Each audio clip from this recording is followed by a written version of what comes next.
Listo. Buenas tardes, otra vez, mi nombre es Andrés Mauricio Serna Villegas, yo represento a la empresa de Promitec y agradezco pues inmensamente a Pronavícola y a ustedes por la asistencia a este webinar.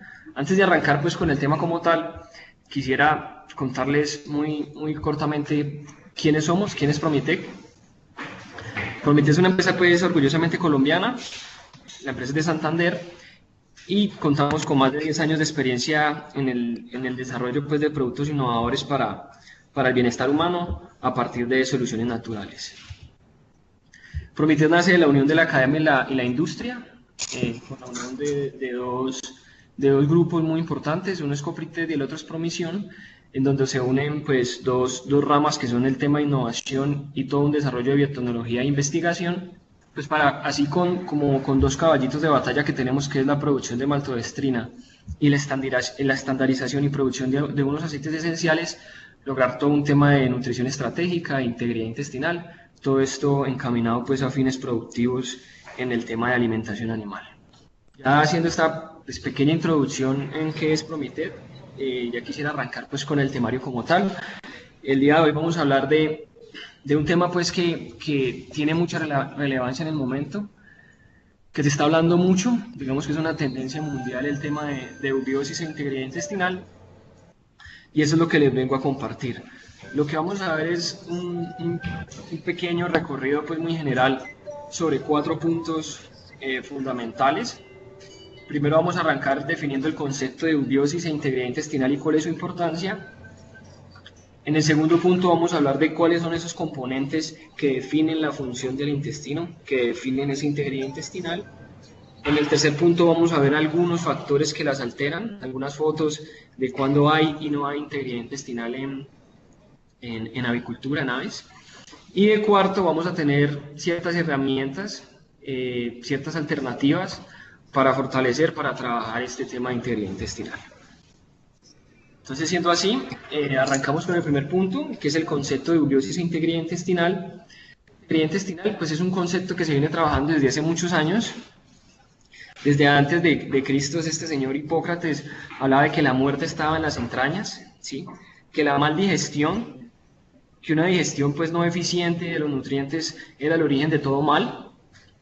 Ya después, en 1900, el doctor Eli ya habla de un concepto más pegado, más cercano a lo que es eubiosis, y dice que en 1900, como iba hablando, el doctor Eli desarrolla un concepto más cercano a lo que es la eubiosis, que es que las enfermedades comienzan cuando las bacterias negativas sobrepasan pues el control que hacen las bacterias benéficas o buenas en este caso. Y ya más recientemente, en el 2015, el doctor David dice que el cerebro depende de las bacterias en el intestino. Este es un concepto mucho más avanzado y si uno se pone a pensar, pues es algo que tiene mucho fundamento científico, teórico, porque cuando distintas organizaciones hacen en el mundo rankings de cómo están los países en cuanto al coeficiente intelectual de sus pobladores, siempre encuentran que los países que tienen los mejores perfiles de nutrición, los países más desarrollados, digamos que sus habitantes tienen el mejor coeficiente intelectual. Entonces, eso es algo que prueba esta premisa del doctor David que hizo en el 2015. Bien, se viene hablando de eubiosis hace mucho tiempo, ¿sí? Como lo acabamos de ver, pero en términos generales, la eubiosis es la buena vida del intestino, ¿sí? Es un equilibrio entre toda esa microbiota, entre todo ese mar de bacterias y de agentes que hay en el intestino, ¿sí? Para mantener un rendimiento y una homeostasis intestinal en dicho tracto, ¿no? Digamos que todo lo que es la eubiosis y todo este equilibrio intestinal es muy fácil modificable, ¿sí? Y hay cosas que lo caracterizan o que lo moldean. Por ejemplo, la eubiosis depende mucho del genotipo del animal, ¿sí? de la genética. Depende mucho y es muy fuertemente influenciado por todo lo que es el ambiente, ¿sí? Lo que es el manejo, lo que son las condiciones de alojamiento, todo este tema. Y esta microbiota o esta eubiosis va a depender mucho, pero mucho de la dieta, ¿sí? De los nutrientes que hay en la dieta, de la concentración de estos nutrientes de los aditivos que manejamos en la dieta, de la calidad de la dieta, todo eso va a modificar el microbiota para bien o para mal. Cuando hablamos de eubiosis, pues la eubiosis no es otra cosa sino la simbiosis, la buena vida que hablábamos ahora, entre la biota, entre esos microorganismos que hay en el intestino, y el hospedero. Esa eubiosis que nos concede, pues nos concede una mejor protección de una mucosa, un mejor sistema de vigilancia, un mejor sistema inmune, una mejor digestión de nutrientes. Sí, digamos que esas bacterias que hay ahí comensales, esas bacterias benéficas, ayudan en esa parte de digestión, de absorción. Síntesis de vitaminas, que también hacen parte de este tema, síntesis de proteínas, síntesis de defensinas, que no son otras cosas sino antibióticos naturales. Ahora lo vamos a ver un poquito más a fondo en el tema de regulación inmune. Regulación del pH, pues que ese es un tema bastante conocido, como las bacterias, los lactobacillus, los bifidobacterium, disminuyen el pH intestinal, haciéndole pues la batalla, digamos así, más difícil a bacterias como el Clostridium, como la Salmonella, como el E. coli. Producción de energía, o lo que llaman ahora cosecha de energía, que no es otra cosa que esas bacterias en su metabolismo generan unos ácidos grasos volátiles, que son una fuente energética para el enterocito. Cuando hablamos de disbiosis, hablamos de totalmente lo contrario a la eubiosis. Esto ya no estamos hablando de una homeostasis, sino que estamos hablando de un desequilibrio total, ¿sí? No de una simbiosis entre la biota y el hospedero. Hay un engrosamiento y una inflamación constante del epitelio intestinal. Sí, esto nos lleva obviamente a un debilitamiento del sistema inmune, a una mayor producción de gases, ¿no? El tema de disbiosis está muy asociado a los olores, a los malos olores en la producción animal, llámese como se llame. Producción de toxinas, hay algunas bacterias que tienen la capacidad de producir enterotoxinas, sí, algunos lipopolisacáridos que funcionan como toxinas, por ejemplo el E. coli. Permite una disbiosis, facilita la translocación bacteriana, que no es otra cosa sino que el paso de los patógenos a través de la mucosa y generar cuadros de septicemia. Y este es un dato muy importante: cuando un animal está en disbiosis, hay un 30% más de consumo energético, ¿sí? Todo ese alimento, toda esa energía que le estamos dando en el alimento al animal, el 30% se puede consumir en casos de disbiosis. La eubiosis, como lo hablábamos ahora, también rige todo lo que son las funciones intestinales, ¿sí? Entonces la eubiosis nos va a regular la inflamación, la disbiosis va a modular el tema de motilidad, va a ayudar en el tema de digestión, va a fortalecer ese sistema de vigilancia.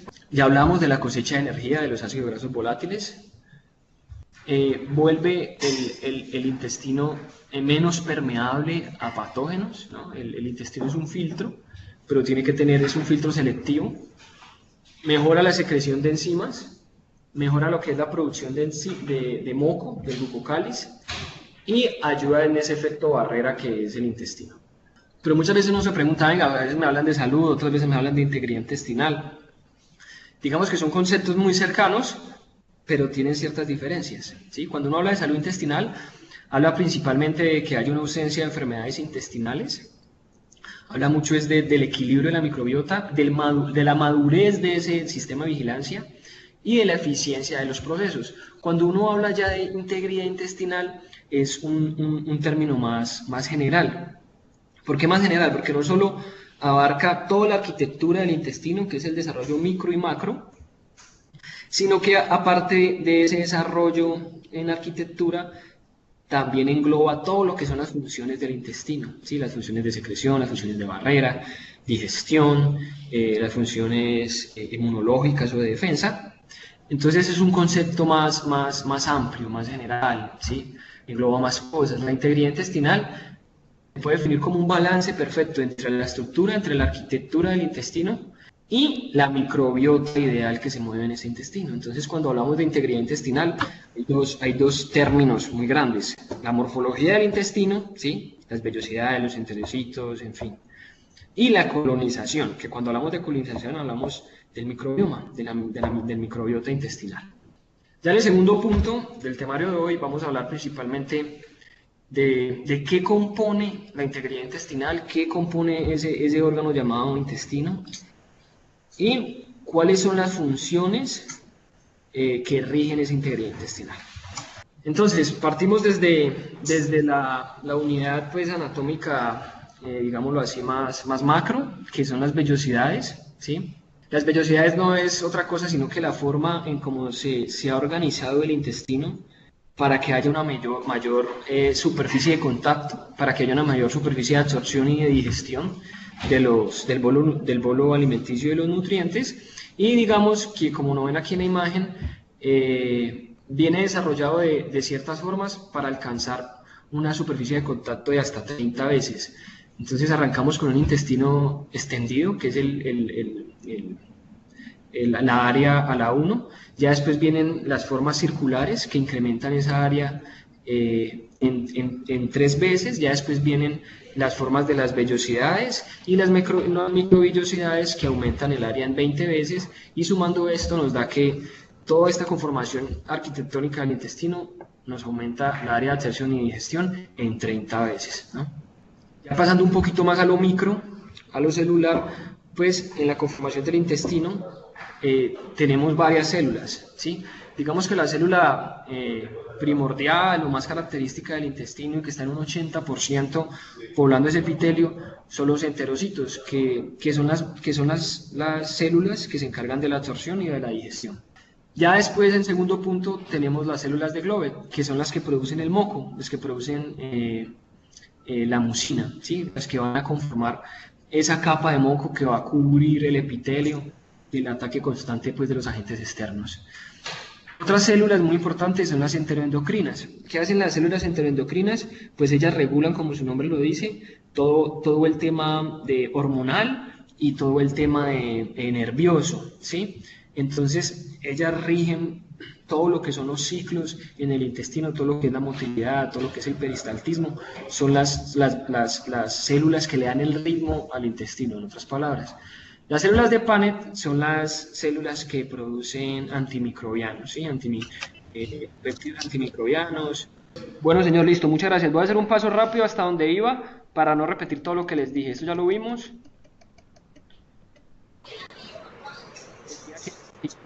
Biosis dentro del tema intestinal. Esto era lo que definíamos como salud, como integridad intestinal. ¿Y qué es integridad intestinal? Acuérdense, en arquitectura más microbioma o microbiota. Vamos a ver cuáles eran los componentes de integridad intestinal. Esto era lo que les explicaba de cómo el intestino... Listo, muchas gracias. Entonces, era esa parte de la arquitectura del intestino. Seguíamos hablando de lo de las células, donde decíamos que los enterocitos eran las células mayoritariamente y las funciones de cada una de las células Glovet, de las enteroendocrinas, de las células de Paneth. Ahí vamos, si no estoy mal. Y pasábamos a las células M, que son unas células que son las encargadas de lo que es de inmunidad específica, ¿no? Estas células son las que presentan los antígenos en unas zonas en unas zonas inductoras o unas zonas de presentación ubicadas en las placas de Peyer, ¿sí? Entonces, las placas de Peyer es el tejido o el tejido asociado al sistema inmune en el intestino y tienen esta importancia, ¿no? Ahí es donde juega todo el tema de integridad intestinal en el tema de inmunidad y en el tema de vacunación, ¿no?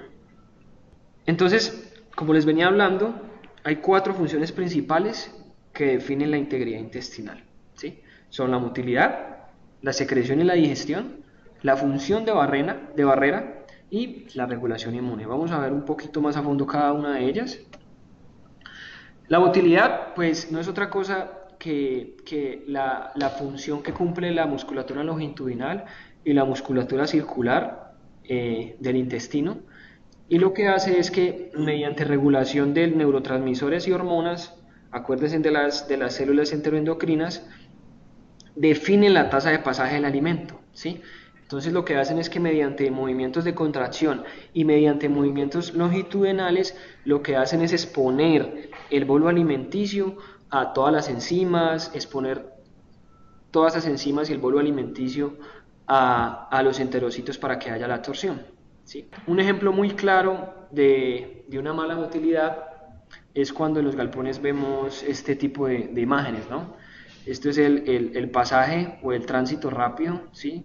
Que vemos un pasaje muy alto de alimentos, se ve mucho, es muy común en pollo en la transición o en los últimos días, y digamos que esto nos habla de una mala motilidad, de una muy rápida tasa de pasaje, y pues puede ser afectado por diversos factores tanto físicos, por ejemplo, como la presentación del alimento, como bacterianos, parasitarios, ¿sí?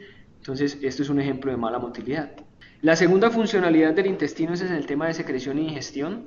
Digamos que desde la boca hasta todo el intestino caudal hay una secreción constante de enzimas, que la función de ellas no es otra cosa que coger esos nutrientes y volverlos en una forma pues pequeña para que el enterocito pueda hacer esto, ¿sí? Pueda transportar esos nutrientes al torrente sanguíneo, ¿sí? Digamos que ese transporte se da por dos vías.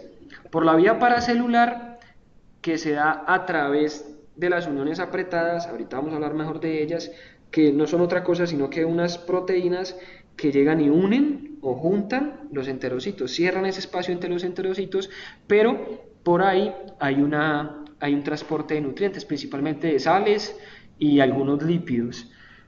La otra vía de transporte es vía transcelular, que es a través del enterocito, y esto se hace pues por transporte activo o transporte mediado por algunos transportadores. Ya la tercera función es una función bastante compleja, que es todo lo que es la función de barrera. ¿Sí? Digamos que el intestino es el órgano que es como el tamiz, como el filtro entre todo el medio externo a todo el medio interno, ¿no? Entonces, digamos que ha desarrollado ciertos mecanismos para volverse muy selectivo, ¿sí? Porque está en constante reto. Entonces, la primera línea de defensa que tenemos en esa función de barrera son todos los componentes extracelulares de esa barrera.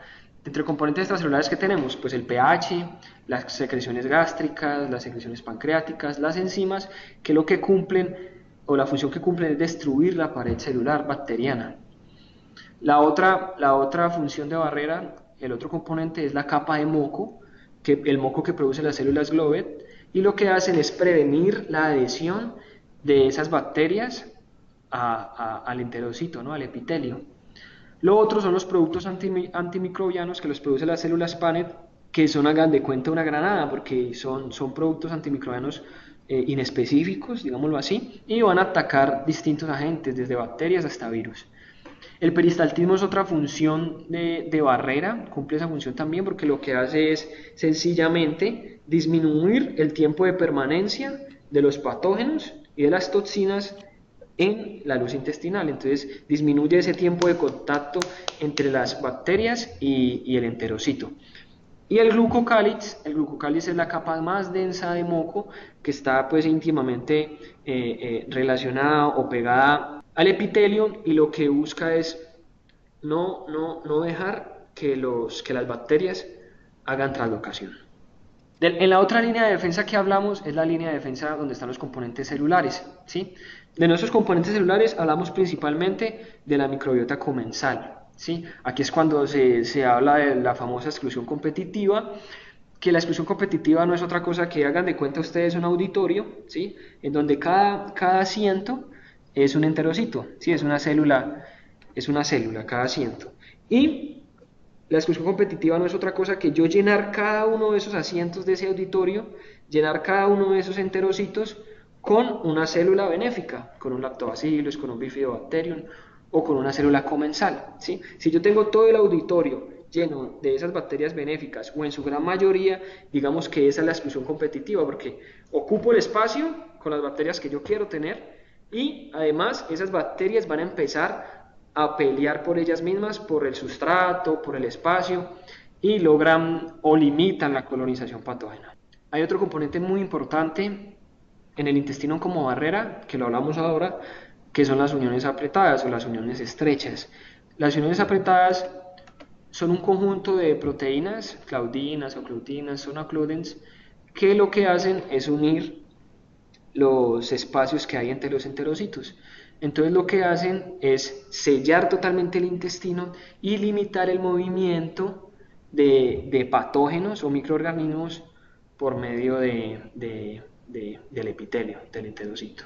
Estos son, ahí están ubicadas. Cuando fallan las uniones apretadas, cuando hay una disbiosis, es cuando uno de pronto ve estos temas en pollito en los primeros días, que son contaminaciones, sí, bacterianas, pericarditis, perihepatitis, ¿sí? O cuando uno ve en pollo este tema que es la condronecrosis bacteriana, que no es otra cosa que la translocación de bacterias hacia la cabeza del fémur, y en cuadros avanzados pues lograr esa necrosis de ese cartílago. El cuarto punto, digamos que es el punto más complejo, que es todo el tema de regulación inmune. El intestino es el órgano que más en reto inmune está constantemente en cualquier ser vivo, ¿sí? Es tanto así que el 70-80% de las células inmunes que hay en el cuerpo se encuentran jugando su papel en el intestino, ¿sí? Digamos que el sistema inmune, este sistema de vigilancia, desde hace mucho tiempo se ha dividido en dos, ¿sí? La inmunidad innata y la inmunidad específica, la inmunidad adaptativa. La inmunidad innata siempre hablan de que es la primera respuesta y que es una respuesta inespecífica, ¿sí? Son como los soldados rasos de cualquier ejército. Entonces aquí están las células natural killer, las células dendríticas, ¿sí? Hay unas ciertas células que lo que hacen es empezar a responder muy rápidamente a ciertos ataques, pero son respuestas inespecíficas. Estas células dendríticas son las que unen la respuesta innata con la respuesta específica. ¿Por qué? Porque son las que presentan al sistema inmune los antígenos, ¿no? Para que haya una respuesta en anticuerpos y en linfocitos T y linfocitos B, que es lo que uno trabaja cuando vacuna, ¿sí? Hay algo muy debatido en estos momentos y es que la inmunidad innata pues no es tan innata, ¿sí? O sea, no es tan inespecífica. Digamos que han descubierto que estas células tienen cierta afinidad y tienen algo de memoria, ¿sí? Y lo otro, que está siendo muy debatido también, es si ustedes ven la imagen, dice que las primeras horas actúa la inmunidad nata y después a los días actúa la inmunidad específica. Eso no es así, eso es muy homólogo, ¿sí? Digamos que esos tipos de inmunidades trabajan casi al mismo tiempo. Pero igualmente siguen siendo conceptos muy usados el término de inmunidad innata e inmunidad adaptativa. Esto es una gráfica que me gusta mucho, es del doctor Rodríguez Leconte, donde muestra cómo son las líneas de defensa o la regulación inmune en el intestino. Entonces digamos que tenemos un pollito que constantemente está retado por todo tipo de agentes, virus, bacterias, hongos, parásitos, ¿sí? La primera línea de defensa, miremoslo como un búnker, el primer búnker, ese castillo, pues son todas las barreras que tiene el animal, todas las barreras que tenemos y que son principalmente moco, la piel, los movimientos peristálticos, ¿sí? Esa es la primera línea de defensa que tiene el cuerpo como respuesta.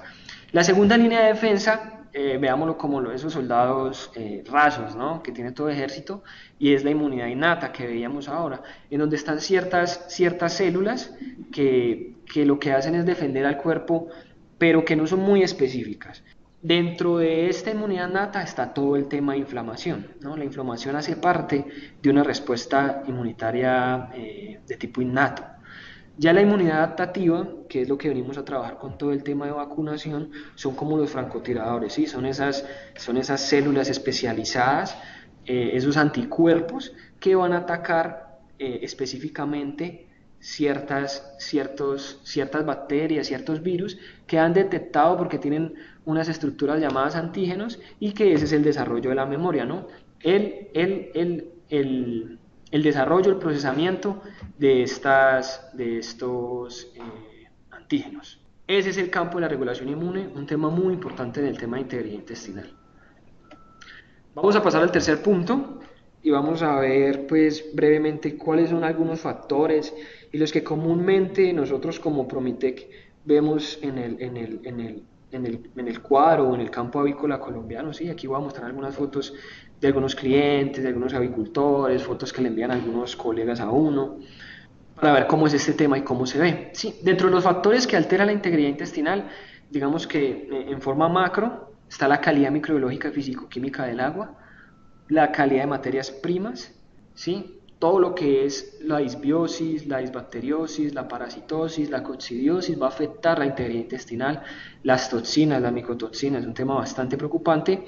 Y en el quinto punto está todas esas condiciones de manejo y de estrés que también van a afectar esa integridad intestinal. Disbacteriosis, un desequilibrio. Disbacteriosis, si se acuerdan de las primeras diapositivas, es totalmente lo contrario a la eubiosis, es un total desequilibrio de la microbiota intestinal. La disbacteriosis se ve así, ¿sí? Son heces con pasaje de alimentos, son heces con alto contenido líquido, ¿sí? Heces con desprendimiento, con mucho moco. La disbacteriosis es algo así parecido. Esta fotico que ven ahí es de pollo engorde y es un tema de síndrome de mala absorción, ¿sí? Y era un problema en reproductoras que se vino a ver en el pollo, pero esto es disbacteriosis. Esto es lo que nos muestra a nosotros, es un intestino primero inflamado, ¿sí? Con un desequilibrio total, con un desprendimiento muy marcado, con un contenido de moco y de líquido bastante elevado. Eso es disbacteriosis, eso es una señal de la disbacteriosis. La otra señal muy clara es cuando uno abre ciegos y ve los ciegos espumosos, ¿sí? Esas son las primeras etapas de cómo empiezan a actuar estos casos de disbacteriosis. Muchas veces esto se relaciona con Clostridium. Otro tema que hablábamos que altera la integridad intestinal es la parasitosis. Entonces, esto lo seguimos viendo pues en gallina comercial, ¿sí? Esto es las tenias, ¿sí? Que son parásitos pues que se alojan en la parte del duodeno, son la famosa solitaria pues que lo que hace es consumir esos nutrientes que uno le está aportando al animal. Esto para mucha gente es coccidia, esto es un cuadro de histomona, ¿sí? Digamos que la histomona es un protozoario, es mortal, ¿sí? Y hemos encontrado casos recientes de este tema en ponedora, digamos que eso es una enfermedad muy común en pavos y también se ha detectado en reproductora, más que todo reproductora pesada, pero nosotros nos hemos encontrado con unos casos bastante sorprendentes en ponedora comercial en Levante. Esto también es un cuadro de histomoniasis. Digamos que si uno ve esto, uno dice, no, eso es una tenela, ¿sí? Una coccidia. Pero digamos que el diagnóstico diferencial es estas lesiones, como esas placas blanquecinas en el hígado. Bueno, y la famosa coccidiosis, ¿no? Que sigue siendo un problema muy grande. Hace 2 años fue catalogada como una enfermedad de atención prioritaria en Estados Unidos por la Asociación de Veterinarios tanto de pollo como de ponedora de piso. Es una enfermedad que quita pesos, quita mucha plata, ¿sí? Se habla que una coccidiosis mal manejada puede costar por pollo cerca de 11 centavos, ¿sí? Hagan la cuenta y eso son como 300 pesos, eso es un platal, ¿sí? Estos son cuadros pues sanguinolentos, esto es un score de tenela, seguramente 3 o 4. Esto se hace parte este es el mejor seguimiento que uno puede hacer y más práctico de coccidia a cualquier nivel, ¿no? Esto que está así subrayado en rojo son los famosos ooquistes, ¿sí? De la himeria, de la coccidia. Lo que se hace con estos trabajos es hacer recuentos e ir viendo en qué momento esos recuentos pues pican a tal punto de que puedan ser pues clínicos o puedan afectar el desempeño zootécnico del lote y pues en ese momento se decide tratar. Esto es una lesión pues característica de himeria máxima, ¿sí? Esto es altura de yeyuno, eso es un score 2. Esto es una lesión de himeria cerbulina, eso es un score 3, eso es altura de duodeno. Esta es la famosa tenela, ¿sí? La coccidia es muy peligrosa, señores, porque cuando la vemos, pues siempre vemos este tipo de coccidia, que es la coccidia, la tenela, ¿no? Porque vemos la sangre, vemos las heces sanguinolentas, ¿sí? Pero a la que más hay que tenerle miedo es a la coccidia subclínica, ¿sí? Que casi siempre es o máxima o acerbulina, que no la vemos, pero que está afectando los parámetros zootécnicos de una forma impresionante, que está afectando la conversión, que está afectando todo el desempeño pues, del animal. Bueno, esto es un actor que está en estos momentos pues vulnerando mucho todo el tema de sanidad pues en el país, ¿sí? Más que todo en ponedoras, ¿sí? Hablando de avicultura, está viendo unos temas bastante críticos de salmonela, ¿sí? El cuadro es así, aves afligidas, unas diarreas verde amarillentas, ¿sí? Y una mortalidad bastante elevada. Ya vimos lo malo.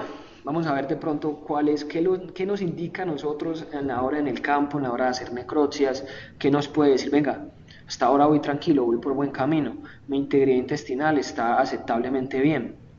¿Qué nos indica eso? Pues esto, señores, un buen intestino, ¿sí? Unas buenas vellosidades, un buen tono intestinal. ¿Uno cómo ve el tono intestinal? Que el intestino se envuelva él solito cuando uno lo abre. Eso habla de que las capas musculares de ese intestino están bien, ¿sí? ¿Qué más mira uno? El contenido, ¿sí? Que haya un transcurso del contenido lógico, ¿no? Arrancando pues con un alimento sin digerir y sin absorber en su mayoría, y terminando en la parte caudal con unas heces prácticamente formadas y con poco pasaje de alimento. Es lo mismo, es la misma foto, ¿sí? Cómo es el tono intestinal, ¿sí? Cómo es la profundidad de las vellosidades, cómo es el contenido pastoso de los ciegos, por ejemplo. Esto, ¿sí? Que uno hace con el en vez de la tijera y ve que hay unas buenas vellosidades, o corta un pedacito del duodeno y el yeyuno y lo mete en un vasito de agua y ahí ve como las vellosidades, esa forma de toallón. Esto es integridad intestinal, muchachos. En Promitet, cuando hacemos los seguimientos, digamos que nosotros nos sentamos mucho en eso porque eso hace parte del trabajo. Entonces yo entro a los galpones y lo primero que hago es revisar y mirar cómo están conformadas las heces, ¿sí? Esto es un indicador muy fehaciente de lo que está pasando, muy bueno de qué está pasando en ese intestino, y es un buen indicador de integridad intestinal, ¿sí? Y bueno, y la cama, ¿no? Una cama suelta, una cama seca.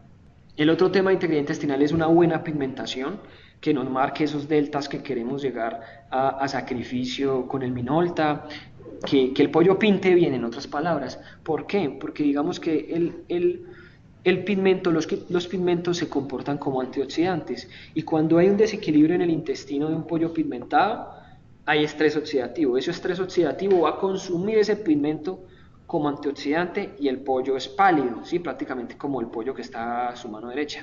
Entonces es un indicador muy bueno también de integridad intestinal, un pollo bien pigmentado.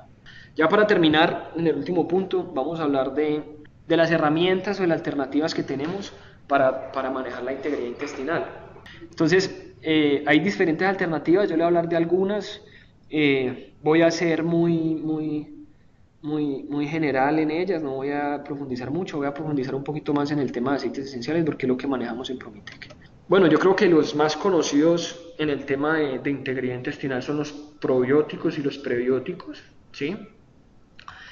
Que los prebióticos no son otra cosa sino que ingredientes fermentados, oligomonosacáridos, inulina, que su razón de ser es que los probióticos, que son las bacterias, no vivirían, ¿sí? No sobrevivirían sin este alimento, ¿sí?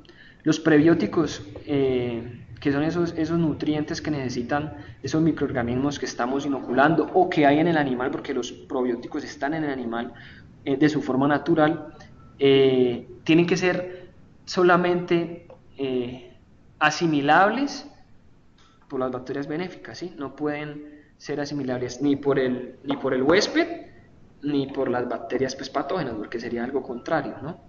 Esa es la razón de ser de los simbióticos. Los simbióticos son una mezcla de pre y probióticos, ¿sí? Del alimento y las bacterias benéficas. Otra alternativa en el tema de integridad intestinal son los ácidos orgánicos, ¿sí? La principal razón es la acidificación del medio, ¿sí? La acidificación del intestino, para pues volverle más difícil esa pelea a bacterias como el Clostridium, ¿sí? Y potencializar bacterias acidolácticas como los lactobacillus o los bifidobacterium. Pero pilas, que hay un concepto muy importante, ¿sí? Para que un ácido orgánico sea eficiente en este tema, tiene que ser un ácido orgánico de cadena corta y con un pK elevado, ¿sí? ¿Por qué tiene que ser el pK elevado? Porque el pK elevado nos dice que ese ácido se presenta más en su forma no disociada, que es la que da el efecto antimicrobiano, ¿sí? Y deben ser protegidos, ¿sí? Protegidos para que su liberación sea en el tracto intestinal caudal, ¿sí? porque allá es donde allá es donde están las bacterias diana, donde las que vamos a hacer el efecto antibacteriano están allá en la parte caudal.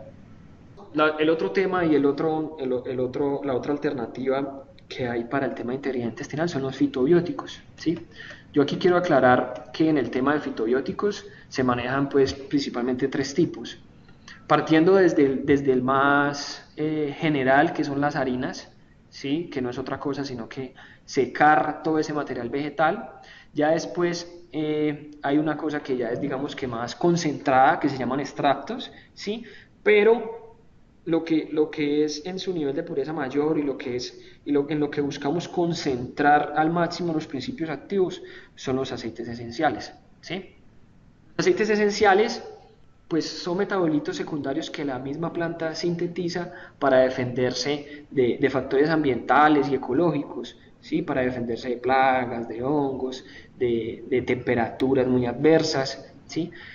El perfil de esos aceites esenciales que estén en las plantas dependen de muchas cosas. Digamos que este tema de aceites esenciales tiene mucha investigación detrás, y uno lograr el aceite esencial que quiere, pues lleva mucha investigación, lleva a probar y probar y probar hasta llegar a ese quimiotipo, así se llama, ese quimiotipo o a ese tipo de aceite esencial que uno ve con condiciones óptimas, ¿no? Para ser dosificado y para su función. Nosotros en Promited manejamos un aceite esencial que se llama aceite esencial de lipeoreganoides, es un tipo orégano de monte, y digamos que él tiene unos principios activos, ¿sí? Que son el timol, el carbacolol y otro conjunto de aceites esenciales. ¿Cuál es la importancia de tener un aceite esencial en su forma natural? Pues eso mismo, que es la forma en cómo actúa este aceite esencial en la planta, cómo actúa naturalmente, y son esas sinergias que hemos visto que se crean entre esos tipos de aceites esenciales, ¿sí? Entonces tienen funciones antioxidantes, antiinflamatorias, antimicrobianas, y le conceden ciertas ventajas a los animales, ¿sí? Entonces, en pollo engorde, en reproductora, en pollito, en cerdos, lo que buscamos es mejorar la integridad intestinal, disminuir los retos entéricos, ¿sí? Disminuir esa translocación bacteriana y potenciar todo lo que es el sistema de vigilancia o el sistema inmune del animal. Este es uno de los productos que tenemos nosotros a base de aceite esencial, las Bio Essential Premix, y hemos hecho muchas investigaciones y nos hemos dateado mucho para estar seguros pues de que el producto que tenemos es el mejor del mercado. Una de las cosas que tienen estos aceites esenciales, que tienen aceite esencial de lipeoreganoides, quimiotipo timol, como lo ven ahí de primerito, es una actividad antioxidante muy potente, ¿sí? Si ustedes ven el BHT, que es un antioxidante de síntesis química y que es el más usado comercialmente, pues en esta unidad que se llama ORAC, ¿sí? Que mide la capacidad antioxidante, 457, y el aceite esencial tiene 4520, entonces casi 10 veces esa capacidad antioxidante que tiene el BHT. ¿Por qué es tan importante la antioxidación? Por muchas cosas. Principalmente, como les decía ahora, siempre que hay un desequilibrio en el intestino, se genera un estrés oxidativo. Ese estrés oxidativo lo que hace es generar más radicales libres. Esos radicales libres tienen mucha afinidad de ir y atacar las uniones apretadas del intestino, entonces alteran esa permeabilidad intestinal y ayudan a que haya la translocación que veíamos ahora, ¿cierto? Entonces eso primeramente en el intestino. Segundo, que los antioxidantes tienen una función muy, muy importante en lo que es proteína y grasa, ¿sí? Evitan la peroxidación lipídica, o sea, que los productos duren más, que haya mejor vida útil, en anaquel, que los productos lleguen a ese punto de racidez con más tiempo. Otro que hemos venido viendo en las investigaciones es cómo potencia las aceites esenciales las enzimas intestinales. Vemos aquí que estoy señalando con el cursor las dietas que tienen aceite esencial versus las otras, cómo aumenta significativamente ese perfil de enzimas intestinales. Esto nos quiere decir pues una mejor digestión, una mejor absorción, en fin. El trabajo que hemos venido haciendo es un trabajo en el grupo Biogendiunal, un trabajo que no hemos publicado hasta el momento, pero lo que hemos visto es que hay una mayor expresión molecular de las proteínas que hacen parte de la arquitectura intestinal. ¿Se acuerdan de las uniones apretadas? Entonces, una mayor expresión de estas proteínas nos quieren decir que hay un intestino más fuerte, más preparado para evitar esa translocación de patógenos. Este es otro fundamento que tenemos, y es el desarrollo intestinal, ¿no? Esto es un trabajo que hicimos en unas pollitas Loman Brown en el Levante, entonces, en donde se hacía alometría intestinal. Entonces veíamos cómo a través de los días, día 2, día 4, día 7, día 10, en fin, hay un desarrollo intestinal hasta llegar al día 35 a un intestino totalmente desarrollado, ¿sí? A un intestino totalmente conformado, a un intestino totalmente capaz, ¿sí? Donde llegábamos a esa arquitectura que queremos en el intestino, ¿sí? Ahí se ven las vellosidades que veíamos ahora. El otro tema es todo el tema de modulación intestinal, todo el tema de controlar los patógenos y incentivar la flora benéfica. Aquí vemos cómo después de unos días de dosificar el aceite esencial, los E. coli, los Clostridium, pues se mantienen bajos y el Lactobacillus siempre se mantiene superior. Esto, en otras palabras, es eubiosis. Este es el mismo ejemplo. Esto es un cliente que tenemos en ponedora comercial y hicimos un trabajo con el aceite esencial. Entonces veíamos en la gráfica izquierda, ven como siempre los lactobacillus en las 4 horas que hicimos el seguimiento siempre están por encima de las bacterias patógenas, eso es positivo. Y en la gráfica derecha, que son las barritas verdes, vemos cómo se aumenta el predominio del lactobacillus sobre el E. coli a través del tiempo. ¿Sí? Entonces vemos cómo empieza un predominio bajo cuando arrancamos el protocolo y cómo logra su pico a las 11 semanas. Esa caída que vemos ahí entre 11 y 14 semanas seguramente es un momento de estrés, ahí coincidía un traslado, ¿no? Entonces acuérdense, todo lo que quiera decir estrés va a afectar esa integridad intestinal. Lo que uno tiene que tratar es que ese manejo pues no me cause un remesón muy grande, y si me causa un remesón pues tenerlos seguros para que eso no se me salga de las manos. Un efecto anticoxidal tiene el aceite esencial comprobado y muy usado, ¿sí? Miren, ahí están los aceites esenciales, está el carbacrol solo, está el timol solo, está el de nosotros, la lipeoreganoides, y está el orégano europeo, ¿sí? Que es otro tipo de orégano. Miren cómo es el control, el que dice del 82% en los ovoquistes. ¿Qué hace el aceite? El aceite lisa, el aceite esencial lisa los ovoquistes y no dejan que el ovoquiste cierre el ciclo, que se vuelva infectivo, que haga el daño en el intestino. Sí, y a mano derecha tienen los seguimientos que hacemos con distintos clientes, mirando esas curvas de cuándo pica los recuentos de coxida, cuándo hay que hacer algo, cuándo hay que estar pilas. El efecto antibacteriano, estamos constantemente retando y constantemente investigando, ¿sí? Cuáles son los mejores aceites esenciales para distintas bacterias. Entonces, por ejemplo, E. coli, ¿sí? Vemos aquí esta prueba se llama CMI, que es coeficientes mínimos de inhibición, ¿sí? Para que un aditivo, para que cualquier sustancia sea antibacteriana, tiene que tener un coeficiente menor a 2500, ¿sí? Entonces, todo lo que son las barras azul quiere decir que ese panel de aceites, que son como 20 aceites, los que son azules quiere decir que no tienen ningún efecto antibacteriano. Los que son verdes quiere decir que tienen efecto antibacteriano, y entre la barrita sea menor, quiere decir que tiene un efecto antibacteriano todavía más fuerte. El que tiene la estrellita es el aceite esencial de nosotros, quimiotipo timol. Vemos cómo se comporta en E. coli, está dentro de los que tienen mejor control, es el segundo, tercero. Para el Clostridium es el segundo que tiene mejor control sobre el Clostridium. Sí, el Clostridium es sensible al aceite esencial de Lipia, oréganoides, y esto es lo que nos sorprendió mucho pues en estos estudios que hemos estado haciendo en cuanto a Salmonella, ¿no? Porque digamos que el control de Salmonella es algo que se está presentando con bastante dificultad, porque es un control muy integral, porque absorbe muchas cosas, pero estamos seguros que dentro de esas cosas es trabajar fuertemente la integridad intestinal y volverle a la Salmonella el intestino un ambiente hostil, que ella no se sienta cómoda ahí para que no logre esa translocación. También las pseudomonas, sí, tenemos un buen control, somos los segundos.